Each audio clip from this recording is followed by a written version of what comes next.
Dəyərli kitabsevərlər, Əzizə Cəfərzadənin Cəlaliyyə romanından Dilək Günü adlı hissədən kiçik bir parçanı sizə təqdim edirik. Məiyyətdəki qız gəlin Aydoğmuşu şübhəsiz ki tanıyırdı və bir dəstə cındırından cin hürkən diləkçilər arasında onu görəndə ən əvvəl içini çəkən Olcay oldu.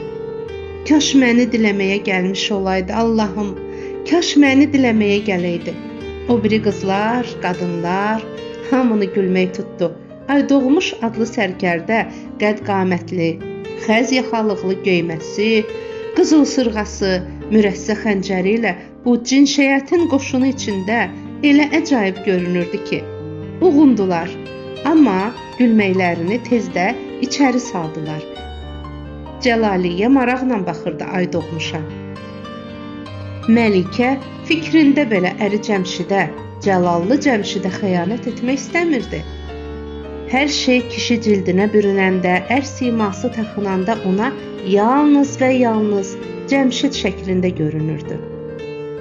Aydoğmuş əlbəttə pay istəyənlərdən aralandı, belə də olmalıydı. Dilək sahibi, nə diləyə gəlmisən? Nəyə gəlmişdi? Nə istəyəcəkdi? Hardaydı? Bəlkə heç fərqinə varacaq halda da deyildi. Bircə onu bilirdi ki, qarşısındakı illər uzunu həsrətini çəkdiyi, ətrini özlədiyi qadındır. Bütün Naxçıvan bilirdi. Cümə günü Məlikə Cəlaliyyənin qəbul günüdür. Bugün kim onun qapısından nə istəyə girsə, əli boş, naümid qayıtmayacaq.